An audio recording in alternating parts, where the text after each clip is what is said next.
तुकोबाराय या अभंगामध्ये भगवंताच्या चरणाजवळ आपल्या अंतःकरणातलं काही मागणं मागतात. दे मज प्रेम सर्व काळ. तुकोबारांनी भगवंताच्या चरणाजवळ काही मागणं मागितलं.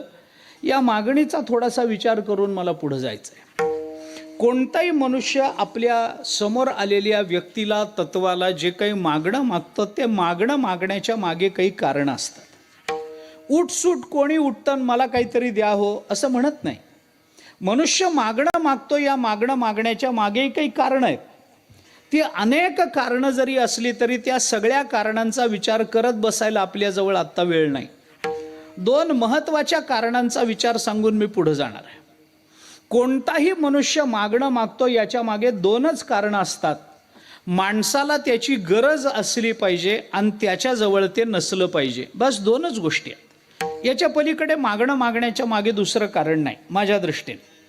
त्याला गरज असावी. ज्याला गरज नाही तो मागणं मागत नाही, आणि ज्याला गरज आहे पण ज्याच्याकडे ते आधीपासून आहे तो मागणं मागणार नाही. आपल्याला अनेक वेळेला असे अनुभव आहेत. अहो, भूक लागलेला मनुष्य अन्नाची मागणी करेल, एखादा रोग झालेला मनुष्य औषधाची मागणी करेल, ज्याच्याजवळ वस्त्र नाही तो वस्त्राची मागणी करेल. आपण कोणत्या गोष्टी मागतो याला आत्ता माझ्या दृष्टीने जरी महत्त्व नसलं तरी मागणं मागण्याच्या मागे कारण काय आहे, तर दोनच कारणाचा विचार मी करणार आहे. आपल्याला गरज असावी ना आपल्याजवळ ते नसावं. पुढं थोडा विचार सांगतो. आपल्याला गरज असेल तर मनुष्य मागतो. ज्याची माणसाला गरज नाही तो मनुष्य कदापि मागणार नाही, कदापि मागणार नाही. मी आपल्याला उदाहरणानं सांगतो. मला ज्याची आपण वस्त्र मागू, अन्न मागू, पैसा मागू, कुणाकडे काय मतं मागू, काय जे काही असेल ते, या सगळ्या गोष्टी आपण मागू. पण आत्तापर्यंत आपल्यापैकी कुणी कुणाच्या दरवाजामध्ये जाऊन असं काही करावं, एक वाटीभर विष द्या असं मागितलंय का? असं मागितलंय का? का मागितलं नाही? का आपल्याला त्याची गरज नाही ना. गरज नाही. विष कुणाला खायचं नाही, विष कुणाला खाऊन मरायचं नाही, कुणाला विषाची गरज नाही. मला त्याची गरज असावी, माझं त्याच्या विना आडावं तर मी मागणार, नाहीतर मी मागणार नाही. मी तुम्हाला एक गंमत सांगतो. एक आठवलं, माझे ओळखीचे एक आमचे मित्र परदेशामध्ये गेले काही कामानिमित्त, अमेरिकेमध्ये गेल्यानंतर तिथं राहिले 5-7 वर्ष. त्यांची काही कामं होती, ती कामं वगैरे त्यांनी काही केली. 7-8 वर्षानंतर परत आले. आषाढी वारीला मला पंढरपूरला वारीमध्ये भेटले. बैठकीमध्ये येऊन बसले, बोलणं चालणं झालं. काय कधी आलात, परत झालं का काम तुमचं, परत जायचं आहे का, पैसे मिळाले का, बरी आहे ना तब्येत, सगळं अमुक आहे ना, आता इथंच राहायचं आहे का, परत काय वगैरे काय बोलायचं आहे सगळं बोलणं झालं. बोलणं झाल्यानंतर आता तिथून उठताना त्यांनी काय केलं, आपल्या खिशातून एक छोटी बाटली काढली आणि माझ्यासमोर ठेवली. ते म्हणले महाराज हे घ्या. मी म्हणलं काय? ते म्हणले मुद्दाम तुमच्याकरता अमेरिकेतून आणलंय. म्हणलं काय? ते म्हणले अजून याचा नुकता शोध लागलाय या औषधाचा. अजून जगामध्ये हे औषध मिळत नाही, भारतामध्ये हे औषध आलेलं नाही, नुकता अमेरिकेमध्ये शोध लागलाय, तुमच्याकरता खास घेऊन आलोय. म्हटलं काय औषध आहे? ते म्हणले पोटदुखीवरचं औषध आहे, नुकता शोध लागलाय, अजून जगात हे औषध मिळत नाही. कसलीही पोटदुखी असली तरी या औषधाने थांबते. पोटदुखीवरचा रामबाण इलाज आहे, खास तुमच्याकरता घेऊन आलोय. तुम्ही महाराज लोक कुठं किती काय खाताल याचा नेम नाही, तुम्हाला हे मुद्दाम औषध घेऊन आलो. मी म्हणलं कशाचं औषध आहे? ते म्हणले पोटदुखीवरचं आहे. मी म्हणलं माझे दुखतच नाही, त्याचं काय करायचं? मला जर पोट दुखलं तर मी औषधाची मागणी करणार ना. मला ज्याची गरजच नाही, किती खाल्लं तरी माझं पोट दुखत नाही, काही जरी झालं तरी मला जर त्याचा त्रास होत नाही तर मी का डॉक्टरकडे जाईन? काही केलं तरी माझ्याजवळची संपत्ती संपत नाही, मी का दुसऱ्याच्या दारात जाऊन भीक मागेन? मला सांगा. मला त्याची गरज असली पाहिजे, आणि नुसती गरज असून चालत नाही, माझ्याजवळ ते नसलं पाहिजे तर मनुष्य मागणं मागतो. गरज अनेक गोष्टींची असते, म्हणून प्रत्येक वेळेला दुसऱ्याच्या दारात आपण उभं राहत नाही.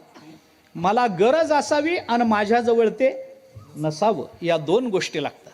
अहो, एखादा भिकारी आपल्या दारात येतो, माय बाप भीक वाढावं काहीतरी, 2 दिवस झाले पोटामध्ये अन्नाचा कण नाही, काहीतरी वाढा. मग माय माऊली घरात काहीतरी भाकर तुकडा घेते, त्याच्यावर काहीतरी ठेवते, बाबा जा कुठंतरी पाण्याचं ठिकाण बघ, सावलीला बसून खा, पोट भरून घे, माणूस म्हणतो. आता एखादा भिकारी आपल्या दारामध्ये येतो, गरीब मनुष्य आहे, दरिद्री आहे, आपल्या दारामध्ये भीक मागायला येतो. का येतो? भूक लागली म्हणून येतो. मला सांगा, भूक फक्त गरीबालाच लागते आणि श्रीमंताला लागत नसेल का? भूक फक्त भिकाऱ्यालाच लागते आणि श्रीमंताला लागत नाही. अहो, भिकाऱ्याला फक्त अन्नाची लागते है ना, श्रीमंताला कशा कशाची लागेल काय सांगता येतं. मग मला आत्तापर्यंत आपण असं सांगा, आत्तापर्यंत आपल्या दरवाजामध्ये लांब लचक गाडीतून एखादा श्रीमंत मनुष्य उतरला आणि गाडीतून उतरला, चांगले कांजीचे कपडे आहेत, पांढरे शुभ्र कपडे घातलेत, लांब लचक गाडी आहे, ड्रायव्हर आहे, हातोपाती नोकर आहेत, आणि आपल्या दारात माय बा भिक्षा वाढाव म्हटलंय असं कधी? श्रीमंत मनुष्य का म्हणत नाही? अन्नाची गरज भिकाऱ्यालाही आहे आणि अन्नाची गरज श्रीमंतालाही आहे, पण गरीब मनुष्य मागतो, श्रीमंत मागत नाही. गरज असून का मागतो? कारण गरज आहे पण त्याच्याजवळ नाही, याच्या घरी पंचपक्वान्न तयार आहे, तो मागणार नाही. आम्हाला गरज असावी आणि आमच्याजवळ ते नसावं तर मनुष्य मागतो. मला लांबवायचं नाही, मला पुढे जायचं आहे. मला साधा प्रश्न आपल्याला विचारायचा आहे, जर गरज आणि अप्राप्ती या दोन्हीतून जर मागणं उदयाला येत असेल तर माझा साधा प्रश्न असा आहे, तुकोबारायांना कशाची गरज आहे आणि तुकाराम महाराजांजवळ काय नाही? बोला. विठ्ठला विठ्ठला विठ्ठला विठ्ठला विठ्ठला विठ्ठला.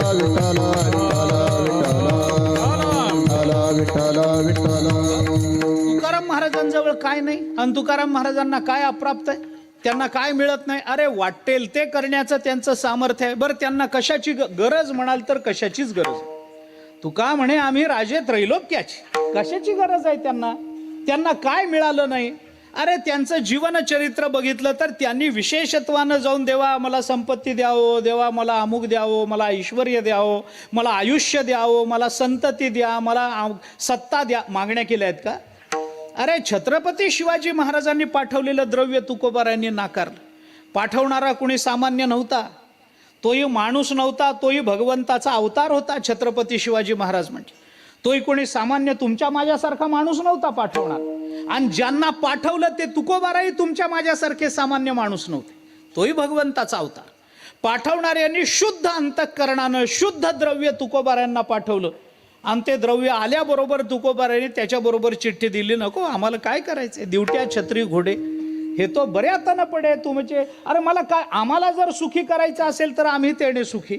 म्हणा विठ्ठल विठ्ठल मुखी तुमचे येरवित्त धन ते माझं मृत्युके समान. मला नको, जा घेऊन परत, मला काय करायचंय. बरं, तुकोबारायांच्या घरामध्ये काय भरभरून वाहत होतं काय त्या काळात?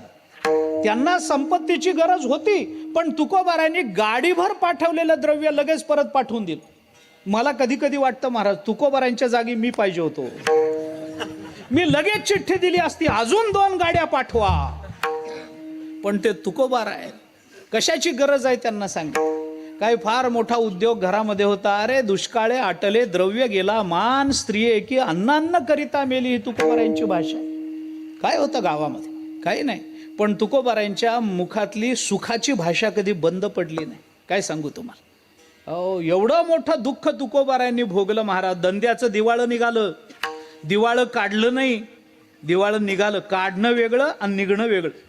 माणसाला व्यवहार कळाला नाही की दिवाळं निघतं, आणि ईडीची भीती वाटली की दिवाळं काढावं लागतं. असा दोन्हीत फरक आहे, फरक आहे दोन्ही. तुकोबारायांना व्यवहार कळला नाही, लोकांनी द्रव्य बुडवलं तुकोबारायांचं. तुकोबारायांनी सगळं द्रव्य दुष्काळामध्ये वाटून टाकलं आणि तुकोबारायांच्या वाट्याला त्याच्यानंतर जे दारिद्र्य आलं, त्या दारिद्र्यानं वैकुंठ गमनापर्यंत तुकोबारायांची पाठ सोडली नाही. आपल्याला चरित्र माहिती आहे, मी चरित्र सांगण्याकरता आलो नाही आहे, माझा मुद्दा पुढे आहे. पण एवढं सगळं होऊनही तुकोबारायांच्या मुखातली सुखाची भाषा बंद पडली का मला सांगा. दंद्याचं दिवाळं निघालं, तुकोबाराय म्हणाले बरे झाले देवा, निघाले दिवाळे. बरं झालं देवा, चांगलं. बायको मेली, बाईल मेली, बरे झाले देवे माया सोडविले, तुकोबाराय बोलले. बाप मेला न कळता सरली संसाराची चिंता, तुकोबाराय बोलून दाखव.